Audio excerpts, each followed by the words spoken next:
Cash Flow Diary Podcast, episode 469.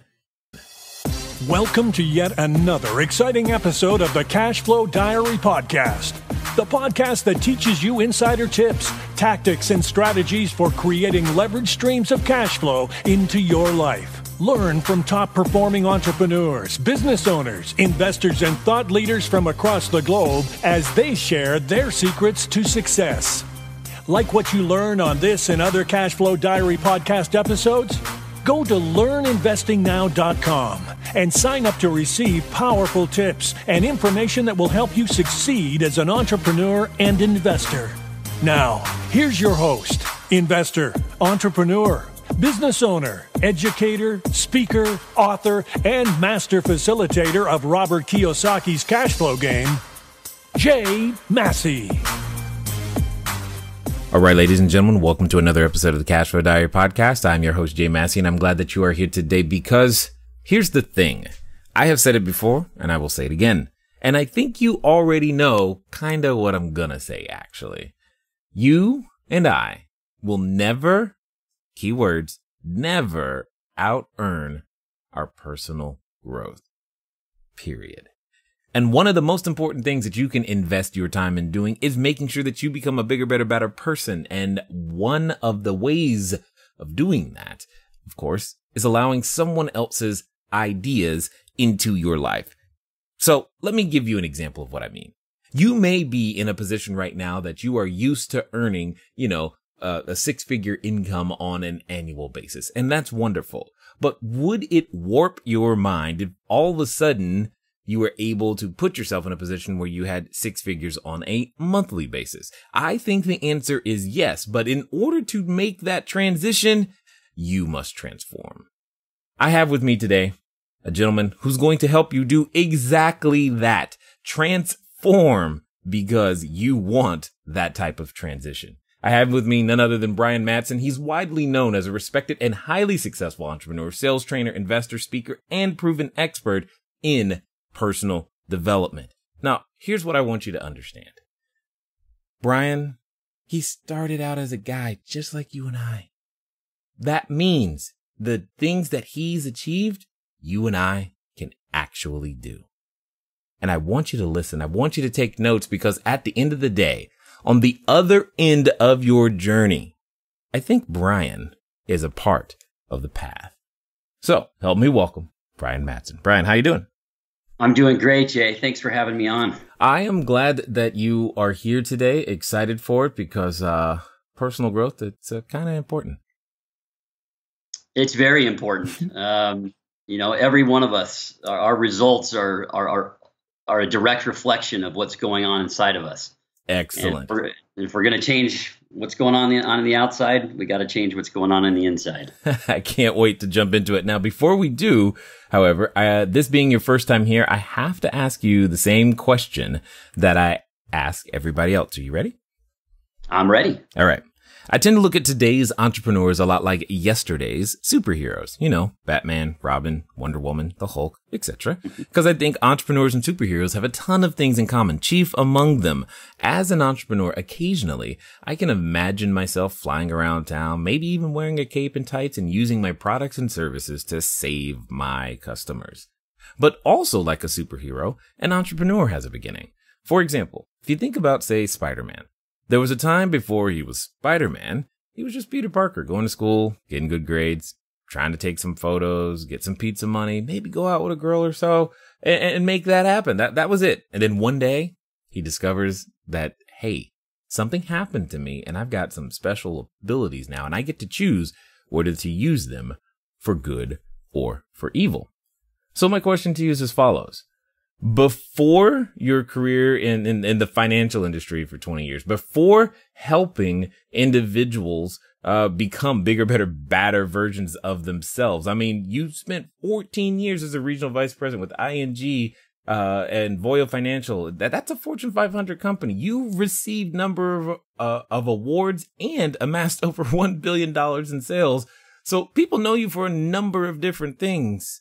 But what we want to know before all that is, who is Brian Matsen? Well, Jay, I'm just a normal guy. I grew up here in Orange County. My parents. That's Orange County, California? That's Orange County, California. Not to be confused with New York or Florida. That's correct. Got it. Different coast. Yep. I grew up with divorced parents. My mom was a school teacher, and I was just a normal kid. Loved sports. Was pretty good in school, in elementary school, but then as time went on, school really wasn't my forte, I would say. So love sports, love being social, but school was definitely not my cup of tea, I guess you would say. Totally understood. What I'm curious, what sport? My main focus was basketball, and I was fortunate enough to continue on and play in college. And I've coached now for 25 years, so the game of basketball has been a big part of my life. Wow. Okay, there it is. Basketball coach, got it. Now, you said something a second ago that I think a lot of the people can relate to, or at least to some degree. You said school was not your forte. How did you discover that, and what exactly do you mean? Well, I just honestly, it was really hard for me. School, when I got into junior high is when it started. Junior high and high school, I struggled when it came to academics. I was a smart kid, but it was tough for me. I enjoyed doing other things more, and it was hard for me to really focus on academics. And because of that, I always kind of felt that there'd be some issues there with in my future, money in particular. What do you mean exactly? Well, you'd always been taught that to be very successful, and I certainly wanted to be, that you had to do really, really well in school. And I knew that I wasn't really, really good in school. So that there was some issues there. I get what I would call a paradigm around how much success I could have as an adult professionally because of that. Well, I think that's interesting. So you're saying you believed at one point that because of this, there was this causal event, or i.e. I'm not good at school, therefore something other than something other than something really good is going to happen to me as an adult. Is that correct? Yeah, no question. Or ever being able to earn the kind of money that I'd like to earn. The people that I saw that I admired that did well financially. I wondered, can I still do what they're doing if I'm not a straight A student? Interesting. I like it. Okay. So take us on this journey, because the person who's thinking those thoughts is clearly not the guy in front of me today. So how did we make that transition? Because I can imagine that there's a number of people who feel that way. I mean, I know for myself, I dropped out of college. High school was okay. I was just ultimately bored and didn't really want to be there.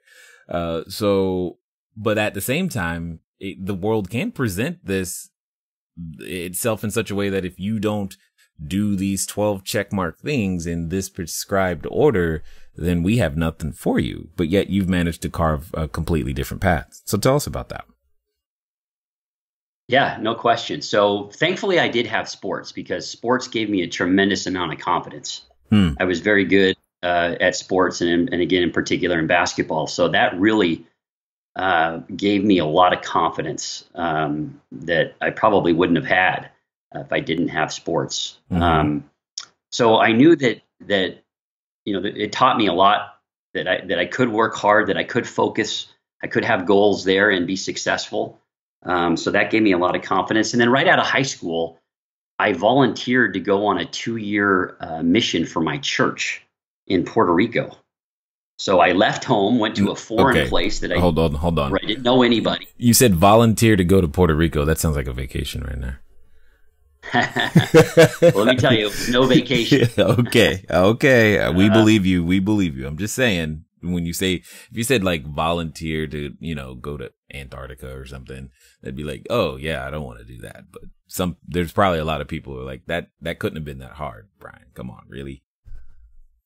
It was very hard.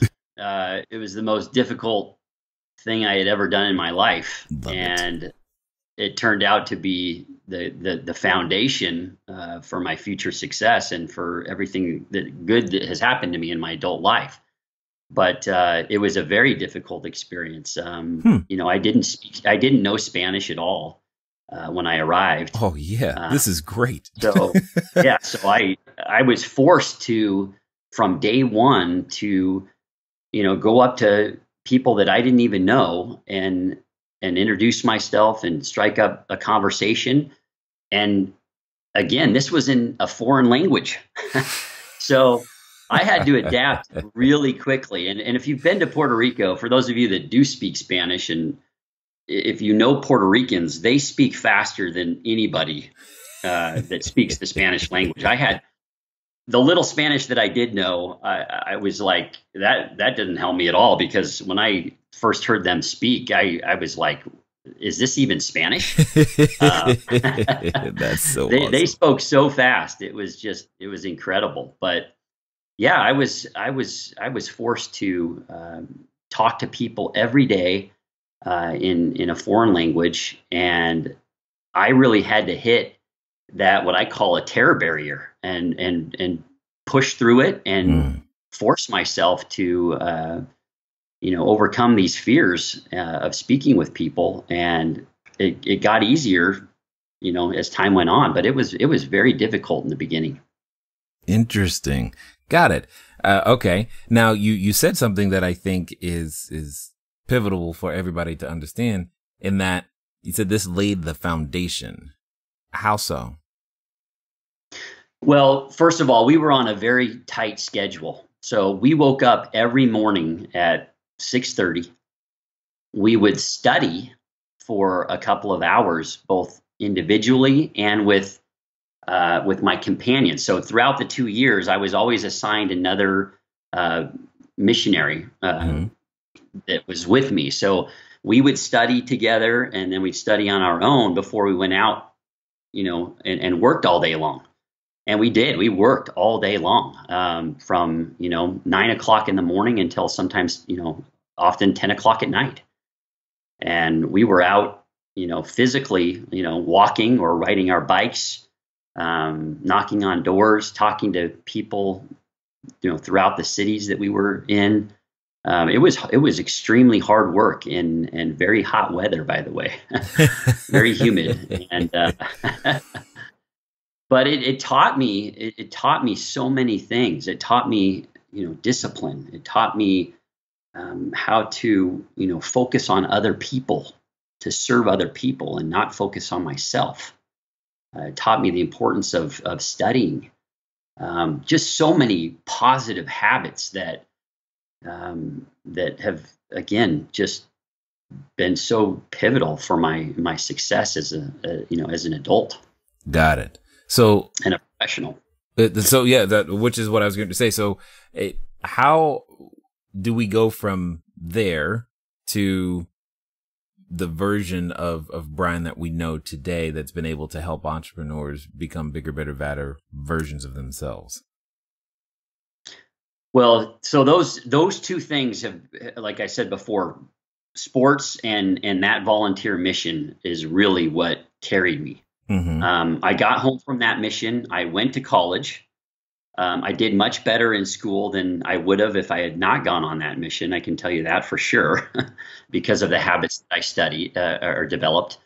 But still, I wasn't a straight A student. I was, maybe a B student at best. But I got done with college, and I thought everything was just going to fall in line, and that my career was just going to take off from day one. And And I'll tell you, the first 5 years after college were a real struggle for me. And I went through 4 different jobs in that 5 years. And I met some real obstacles. I can tell you that. Got it. So it wasn't all sunshine and rainbows once you got that degree? Not at all. Not at all. I said that because I know there's a number of people who are like, yeah, that's exactly what happened to me.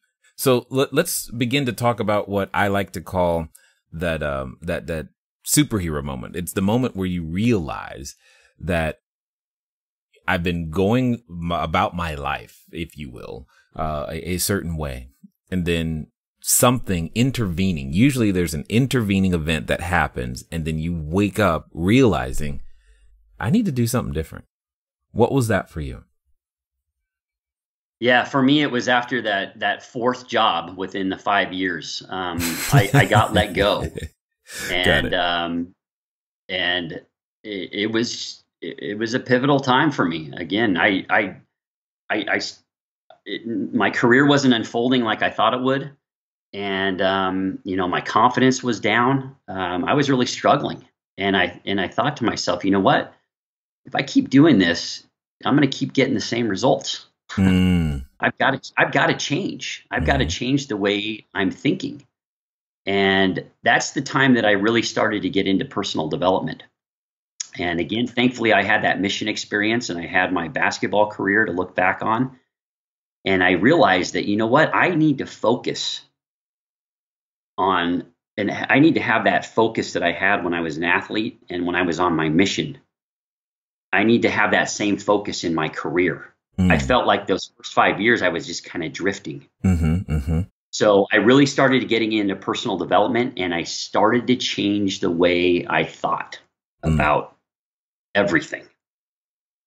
And the first thing that I did is I said, you know what, I've got to do something that I'm passionate about. These last 4 jobs that I've had have not been jobs that I was passionate about. I'm not doing what I'm supposed to be doing. And so I decided, when I was in college, one thing that I really loved, in business school was the stock market and investing. And I thought to myself, you know what, that's what I need to be doing. I need to be involved in investments and the stock market. I love it. And that's what I need to be doing. And so I made a decision right then that that's what I was going to do, that I was going to get into the financial industry. And that was a big decision and commitment that I made there. And things started to change. I started to get a lot more focused, and my life started to change. Well, apparently so. I mean, you ended up being there for quite a while. And how do we go from that to $1 billion in sales? Because that's a lot of zeros. Well, so I went to work for a big company as a financial advisor, and I did that for about a year. And I was doing pretty well for a rookie. And then I was introduced by a friend to the company ING, which is one of the biggest, financial companies in the world. And I had a friend that introduced me to somebody there. He thought I would be good at something that they were offering. And so I went and checked it out. And 2 weeks later, I was working for them. And that's when things really started to take off in my life, when that happened. There was a particular position within the company that matched exactly my real passion, for public speaking and for investing. And I saw these other people doing very well at it, doing very well financially. And I thought to myself, why not me? Why can't I do the same thing they're doing? I have just as much as talent, and ability as they do. So I asked myself that question, why not me? And right there, I made a committed decision that that's what I was going to do. and I was going to make it happen, and I was going to make it happen as quickly as possible. And I ended up getting a regional vice president position in Chicago 12 months later after I joined ING. It took most people that really wanted to do that 5 to 7 years, if at all. So I was able to do it in 12 months, and I attribute that to my absolute committed decision to make that happen, to make it a reality. I got laser focused, and I was willing to do whatever it took to make it happen. Okay, so this then begs the question, because there's a number of people who, have, strive to get their position, and that now they've gotten it, and they were enamored with it, obviously, at one point. But you've made a different decision, and what's interesting to me is that I think in some degrees it's one thing to leave something behind when you're not given a choice, i.e. you're fired.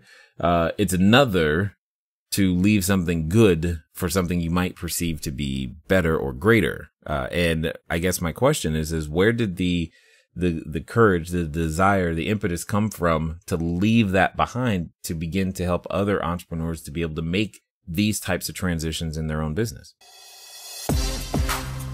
All right, everybody. Thanks for listening, and I'm glad that you are enjoying what you are hearing thus far. But here's one of the things that's really important.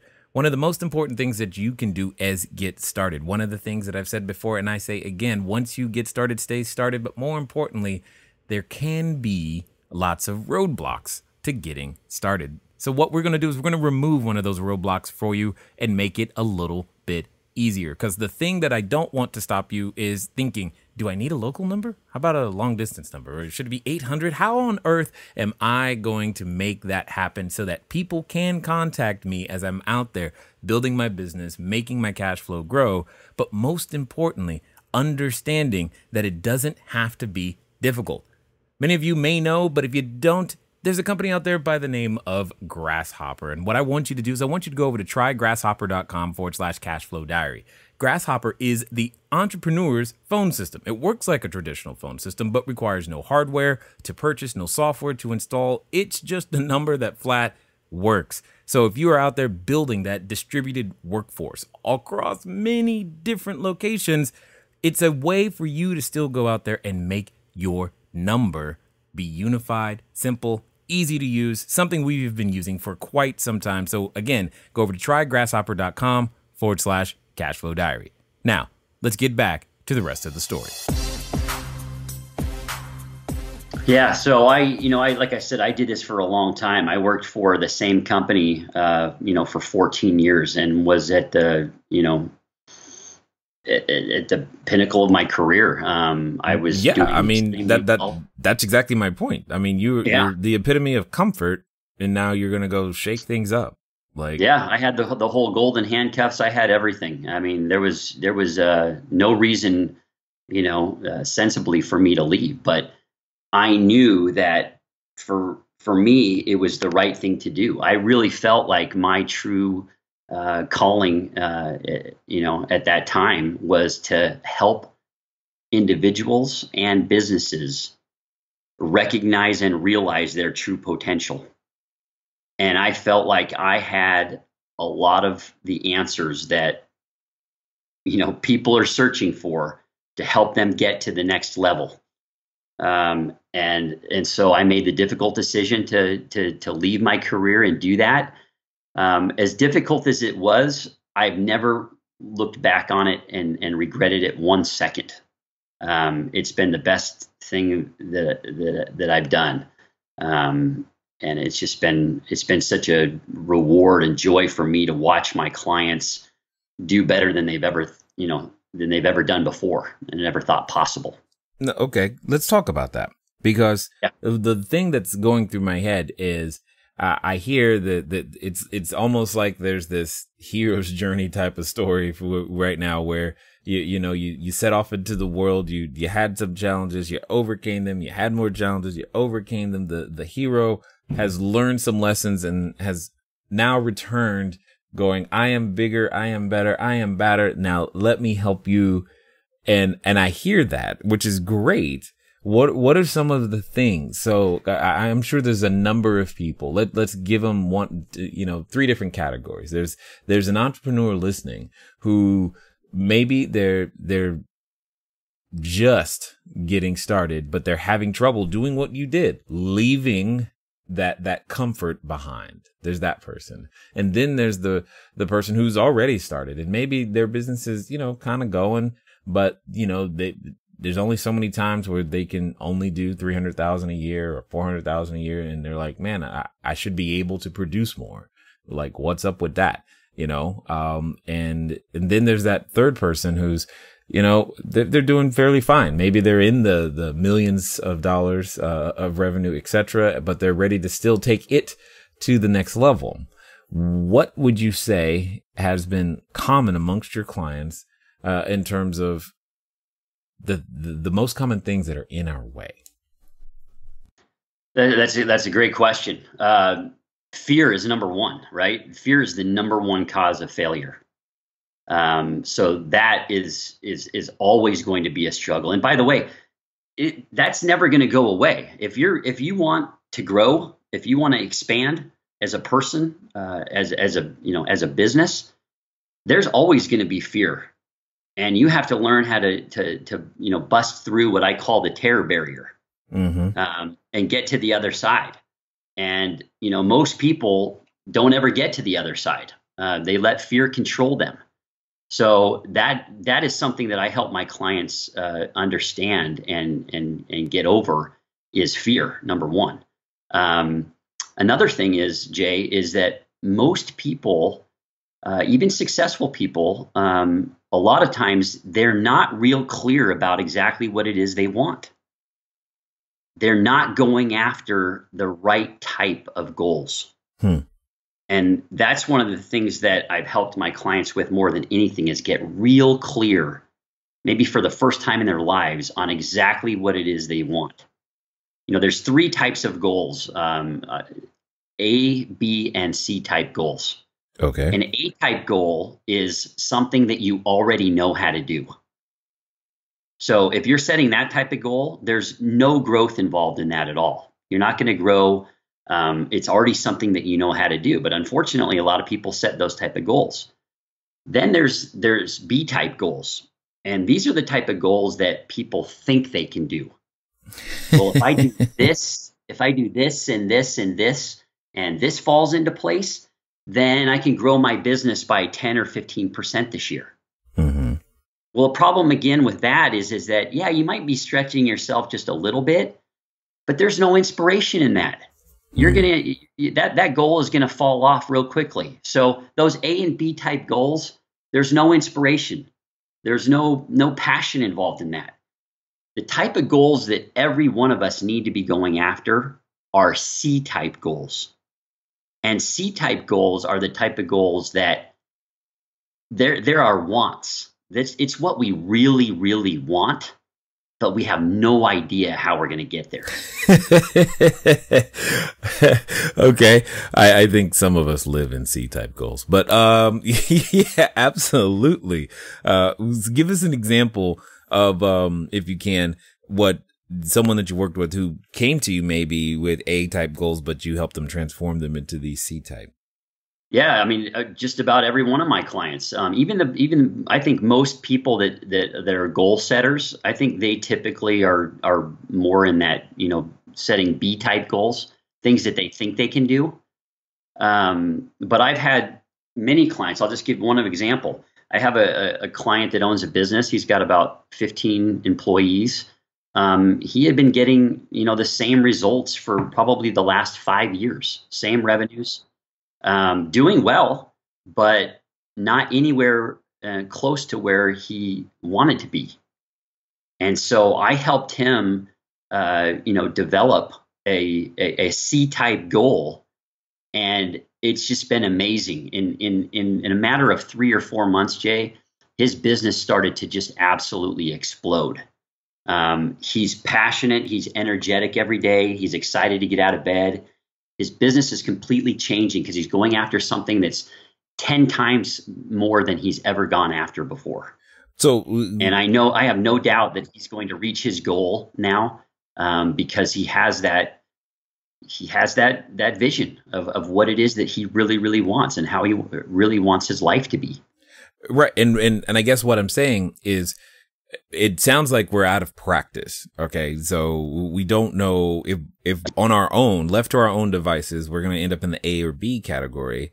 What is an example of a C type goal? And more importantly, how could I transform something that I maybe that I think I can do, or something I can already know that I can do that I've gotten written down, into that C type goal?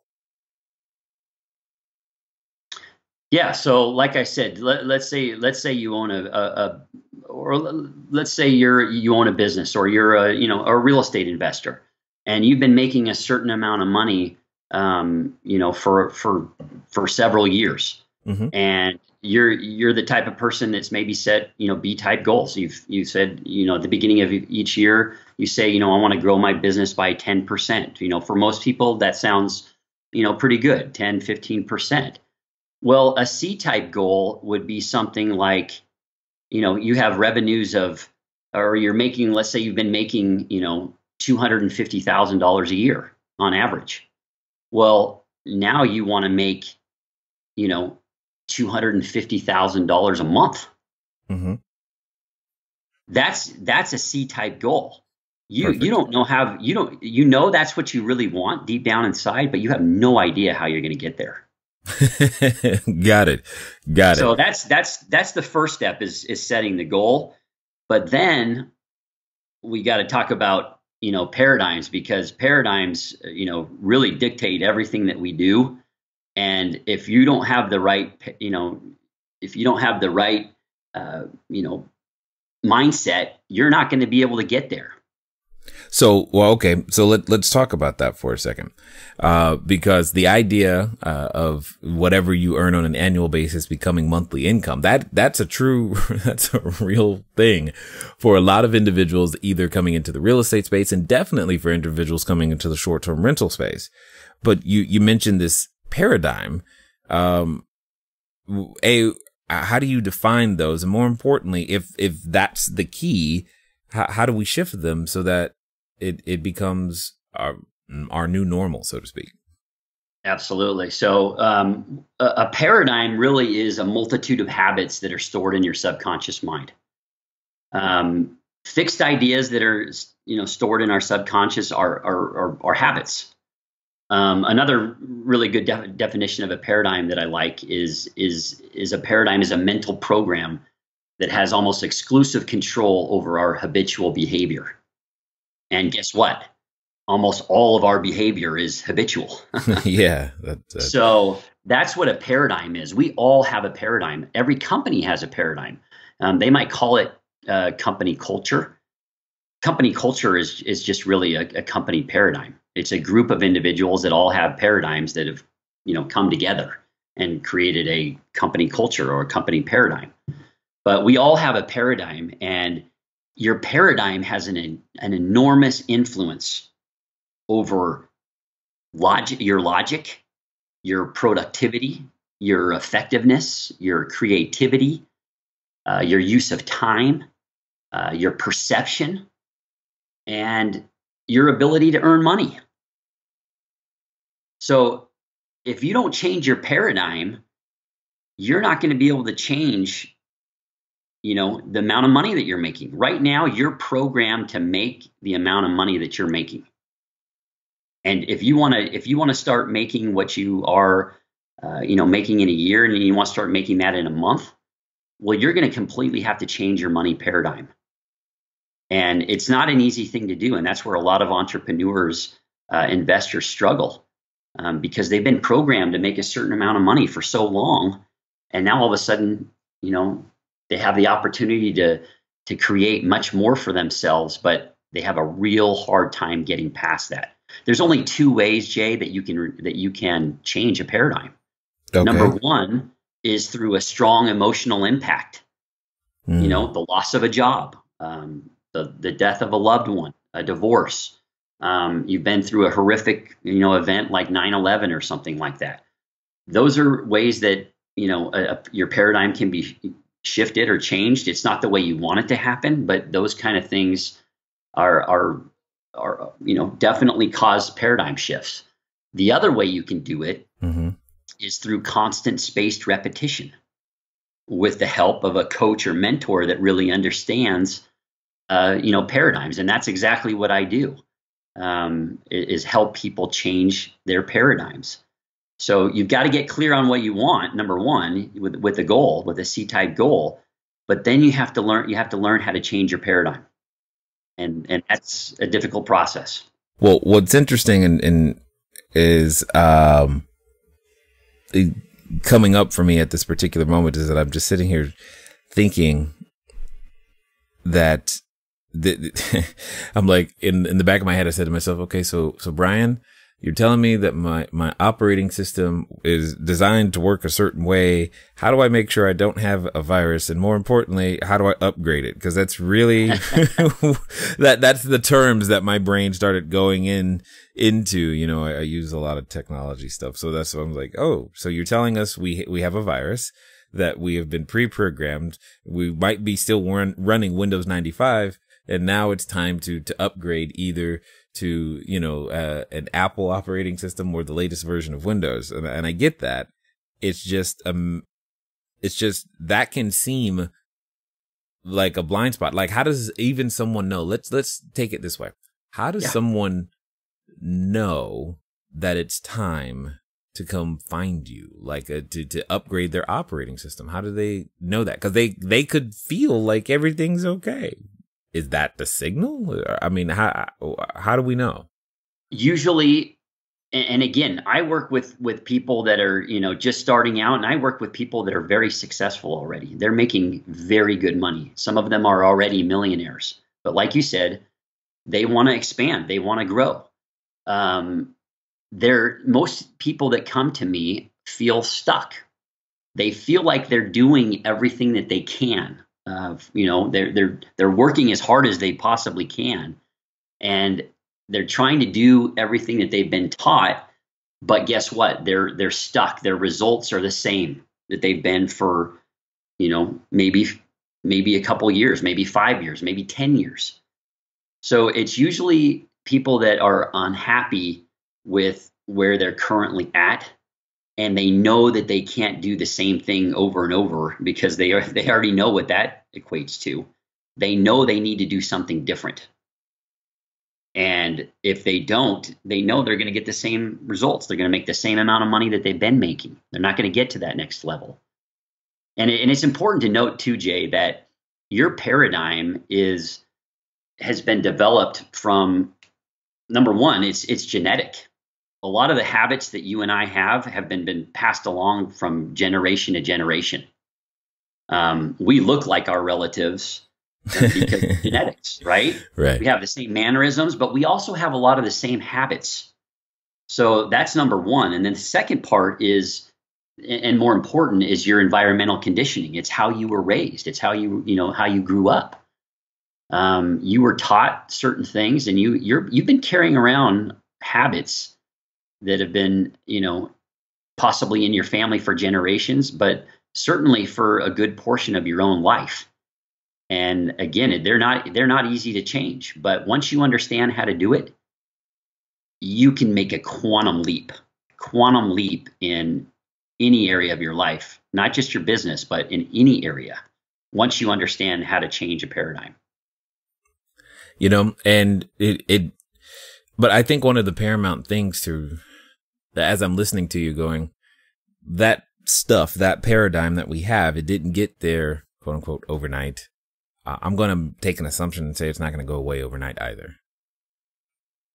Yes, but it can go, you're exactly right. What you need to do is you need to rewire your subconscious mind.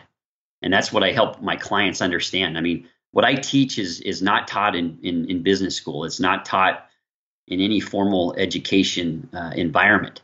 I teach my clients how their minds work, what the difference is between their conscious and subconscious, and how that leads to their behavior and ultimately to their results. And so 95% or more of what we do is based on what's going on in our subconscious mind. And most people don't know that. Everything that you've learned in school and even the training that you get, that is all stored in your conscious mind. But you can know and have a lot of information, but your results don't change. Why?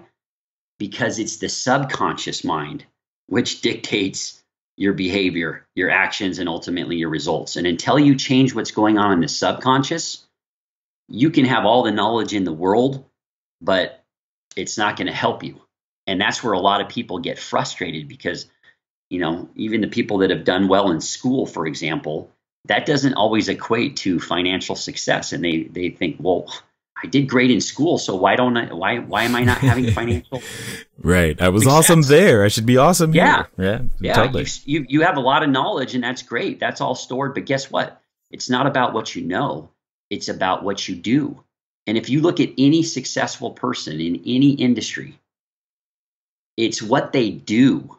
It's not as much what they know. It's what they're doing different that makes them successful. And that's the exciting part. So for people that, didn't do well in school, or they didn't like school, that's okay. You can be extremely successful in spite of that. In fact, the people that I know that are most successful, most of them don't have college educations. They're worth hundreds of millions of dollars. It's because of what they do, not because of what they know. Completely understood. Completely understood. So for those that have listened this far, those that are vibing with what it is that you're sharing and want to find out more, what's going to be the best way for them to track you down and do exactly that? The best way is to go to my website, which is brianmatsen.com. BrianMatsen. There's a lot of great information on the site about what I do and how I help both individuals and businesses. On every page, there's a link to a free consultation for an hour with me. You just simply fill out your email address and your phone number and send that to me. And I give everybody that contacts me a free consultation, no charge, no obligation, just to find out more about what I do and how I can help them. Awesome. Now, as we wind down here, I have a final question for you because I think your answer is going to be interesting and I want to hear it. Let's pretend for a second that someone listening is, that they've decided, they've listened to your story. They're like, you know what? He sounds just like a normal person. I can be awesome, just like Brian. I want to become that entrepreneur. I want to get started. I want to make that happen. And they're standing at what I like to call the precipice of decision. Maybe they're even standing in front of what is the superhero outfit store. They're ready to pick out their cape and tights and go, I'm going to be an entrepreneur today. But like I know, that when we reach those moments of decision, oftentimes it comes with a companion, and that companion comes in the form of a voice. And that voice often reminds us, of things like, what happened last time? And oh my God, are you think you're actually going to go from 6 to 7 figures, 7 to 8? Yeah, I mean, I know you can't do those things. And for some people, they're related to that voice. So my question to you is as follows. Let's pretend that this time it's going to be completely different. They're going to follow through. They're going to make it happen. And Brian, they're going to do so in the next 24 to 48 hours. What would you suggest that they do? Well, that's a great example of your paradigm talking to you. That's what it is. That's your paradigm talking to you saying, Jay, what are you thinking? You can't do this. Or what, when you made this decision last time, this is what happened. You didn't work out.